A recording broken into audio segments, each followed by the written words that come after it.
Credit बचपन से बचपन तक।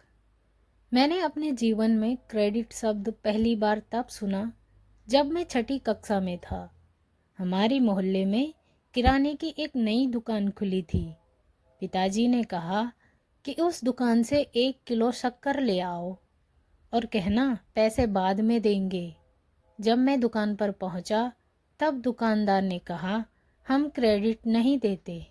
मैंने वापस आकर पिताजी से कहा तब उन्होंने कहा शाम को देखता हूँ। शाम को दफ्तर से लौटने के बाद पिताजी मुझे साथ लेकर दुकान गए।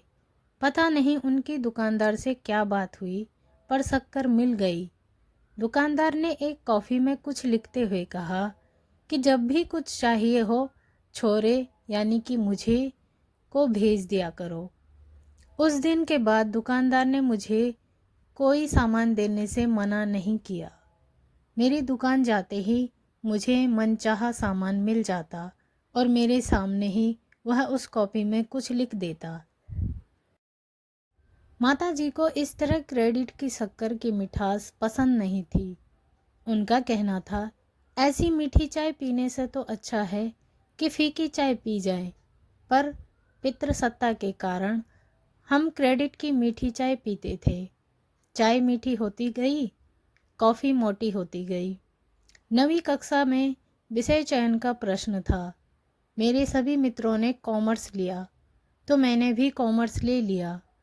उस दौर में ऐसा ही ट्रेंड था। दूसरा कारण उसमें बुक कीपिंग जैसा एक विषय था। उस समय तक मुझे किताबों में कुछ रुचि होने लगी थी, इसलिए ऐसा लगा कि इस विषय में किताबों के साथ रहने को मिलेगा। यहाँ मुझे दूसरी बार क्रेडिट की किताबी परिभाषा का ज्ञान मिला।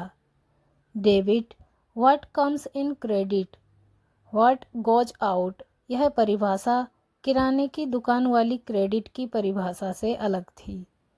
कठिन भी थी, इसलिए समझ में नहीं आई, पर पास होने के लिए रट्टा मार लिया।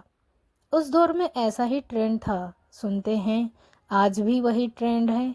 परीक्षा में सभी क्रेडिट के साथ डेबिट मैच नहीं हुआ, पर रट्टे के दम पर पास होता रहा।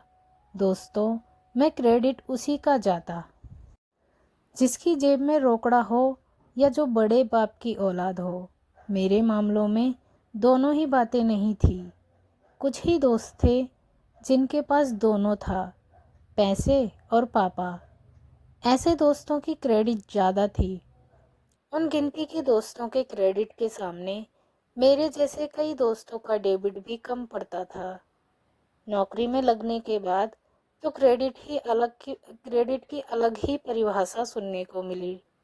एक दिन मेरे सहकर्मी ने मुझसे कहा, यार तुम दिन रात गधी की तरह काम करते हो, पर तुम्हारे काम का क्रेडिट तो दूसरे लोग खा रहे हैं। यह सुनकर मेरे आश्चर्य का ठिकाना न रहा। मैंने अपने शैक्षणिक जीवन में कभी नहीं पढ़ा था कि क्रेडिट खाया भी जाता है। मैंने अपने सहकर्मी से पूछा कि क्रेडिट खाना किस कोर्स में पढ़ाया जाता है। उसने हंसते हुए कहा, यह किसी कोर्स में नहीं सिखाया जाता, अपने आप ही सीखना पड़ता है। जब नई नई शादी हुई तब पहली बार दामाद बनकर ससुराल गया। साथ में छोटा भाई भी था। ससुराल में मेरे स्थान पर बड़े दामाद की ही पूछ परख ज़्यादा हो रही थी। मैं तो नया नया दामाद बना था। मेरा छोटा भाई समझ गया कि ससुराल में मेरी कोई क्रेडिट नहीं है। उसने मुझे अकेले में कहा कि भाई साहब, यहाँ तो बड़े दामाद को आपसे ज़्यादा क्रेडिट मिल रहा है, आपको कुछ करना पड़ेगा।